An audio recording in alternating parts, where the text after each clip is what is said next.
When you spot that famous Rolex crown logo today, what's the first thing that comes to mind? Probably wealth, precision, and just absolute success, right? But the real story behind Pourquoi Rolex domine le luxe is definitely not a straight, easy path to the top. It's actually rooted in profound loss and just relentless resilience. It is truly l'épopée d'un homme visionnaire, the epic of a visionary.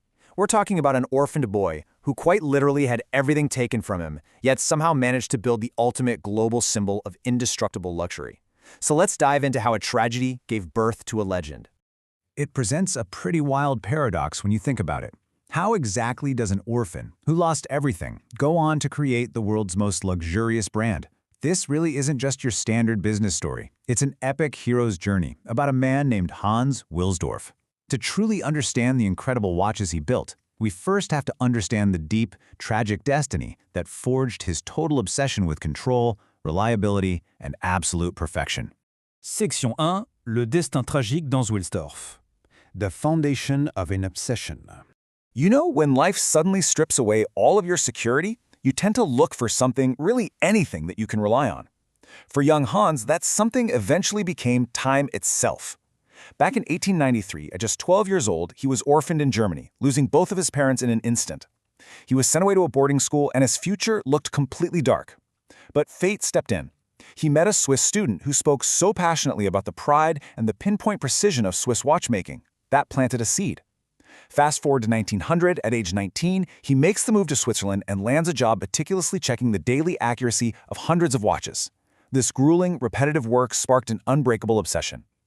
Then, in 1903, looking for bigger opportunities, he heads to London. But tragedy strikes yet again. He gets robbed of his entire inheritance, 3,300 gold marks. Gone. He was left with absolutely nothing, no backup plan, no safety net. But giving up? That just wasn't an option for him. By 1905, partnering with his brother-in-law to get some capital, he actually founded his own watch company. And that brings us to 1905 and the launch of the Portfolio Pocket Watch. Wilsdorf had spent his early 20s just soaking up everything about how customers thought and what they needed. While other watchmakers of the era were totally obsessed with flashy, fragile decorations, Hans recognized that people actually craved practicality. So he specifically targeted travelers, people rushing to catch trains and buses who needed absolute, unwavering reliability. This smaller, durable pocket watch, housed in a tough leather case, was a massive and immediate hit. He was giving people the exact kind of dependability that his own early life had completely lacked. Section 2. La naissance de Rolex. Breaking the mold. Wilsdorf was a real visionary. He firmly believed the future belonged to the wristwatch, which was a wild thought back then because society viewed them strictly as delicate, fragile jewelry for women. But he was determined to flip that perception on its head. He realized pretty early on that slapping a clunky, long manufacturer's name on a tiny watch dial was just terrible marketing. He needed a name that was short, elegant, easy to pronounce in literally any language, and looked aesthetically sharp on a small watch face. He obsessively combined letters, testing out over 100 different names. Finally, in 1908, he struck gold with Rolex. It was clean, it was timeless, and it even sounded like the physical winding of a watch. Just absolute marketing genius. And he backed it up too. By 1914, he secured the first-ever chronometer certificate for a wristwatch, proving to the entire world that Rolex meant unmatched precision. Section 3. La guerre et les poignets. Time under fire. So, just as Rolex was rapidly expanding across Europe, the world plunges into total chaos. World War I hits, and it fundamentally shifted not just global politics, but the entire trajectory of watchmaking. To fund the war effort, the British government slapped a brutal 33% export tax on watches. Overnight, Rolex became insanely expensive compared to its competitors, and sales just absolutely plummeted. Faced with the complete destruction of his company, Wilsdorf makes a ruthless, highly strategic decision. He packs up, moves his entire operation from London to Switzerland, and essentially rebuilds the whole shebang from scratch. Now, picture this. You're a soldier in the chaotic, muddy, freezing trenches of World War I. To check the time on a standard pocket watch, you have to put down your weapon, unbutton a heavy, wet coat, and fish it out. It was deadly impractical. But the Rolex trench watch, it was immediate, hands-free, and built incredibly tough, with unbreakable glass and glowing radium dials. Soldiers desperately needed to coordinate their attacks down to the exact second, and they needed to do it without ever taking their hands off their rifles. Out there in the trenches, Time wasn't a luxury, it was life. The brutal theater of war permanently transformed the wristwatch. It was no longer seen as a delicate piece of women's jewelry.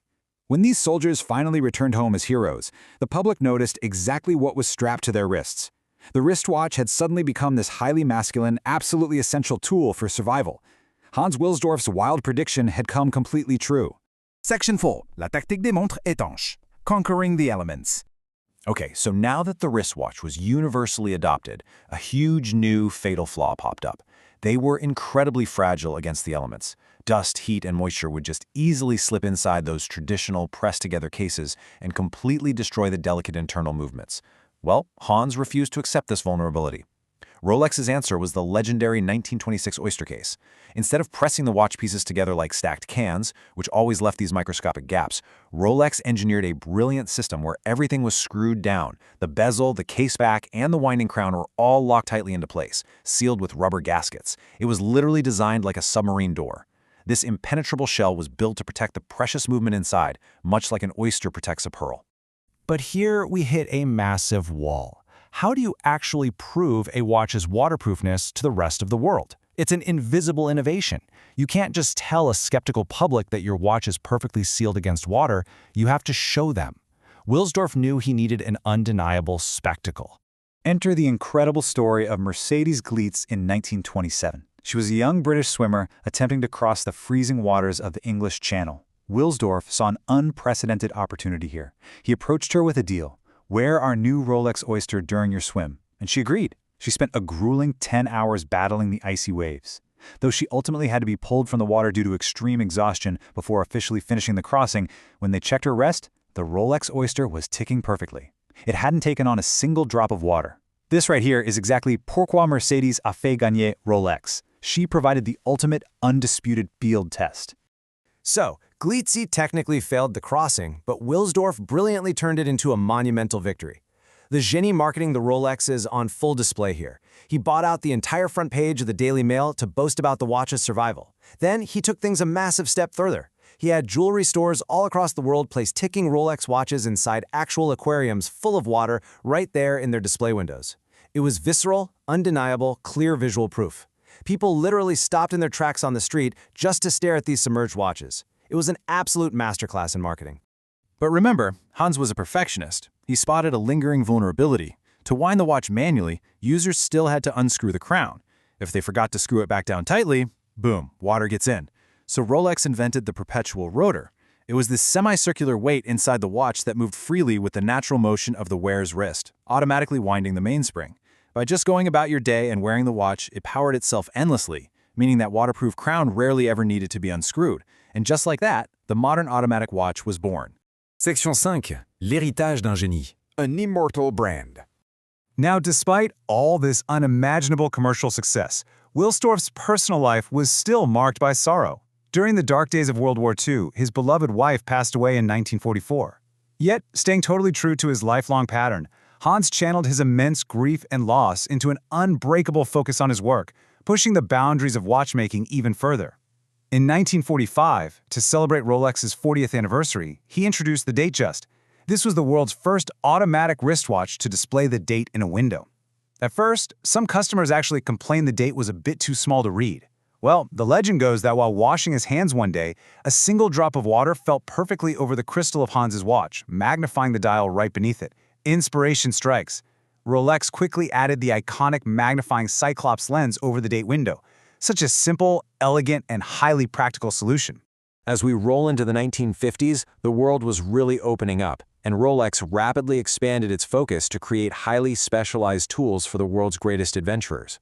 In 1953, they launched the Explorer, which was specifically designed to withstand the brutal, freezing conditions faced by mountaineers summiting Everest.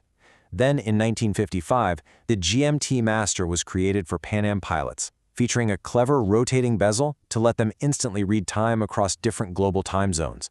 They weren't just making pretty jewelry anymore. They were making essential, rugged instruments for human exploration. And that ambition culminated in the ultimate test, 11,000 meters. In 1960, Rolex strapped a wild, experimental watch called the Deep Sea Special to the outside of a Bath Escape submarine. It plunged straight down into the Mariana Trench to a depth of nearly 11,000 meters. That is the deepest, darkest, highest pressure point on planet Earth. When the sub finally surfaced, the watch was still ticking flawlessly. From highest peaks in the world to the absolute bottom of the ocean, Rolex had truly conquered the elements. That very same year, in 1960, Hans Wilsdorf passed away at the age of 79. But he left behind a foundation that actually continues to control the company to this exact day, ensuring his original vision remains completely uncompromised. He didn't just build a highly profitable company, he practically invented the modern definition of timekeeping.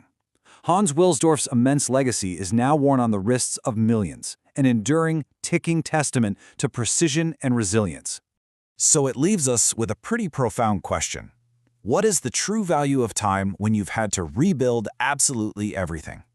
Hans Wilsdorf lost his family, his fortune, and his homeland before he even reached adulthood. But instead of letting that tragic destiny break him, he used it to forge something completely indestructible. He took a fragile, chaotic world and brought order to it, one ticking second at a time, ultimately creating the timeless standard of luxury we know today. Thanks so much for joining me on this explainer, and I hope this changes how you look at the watch on your wrist.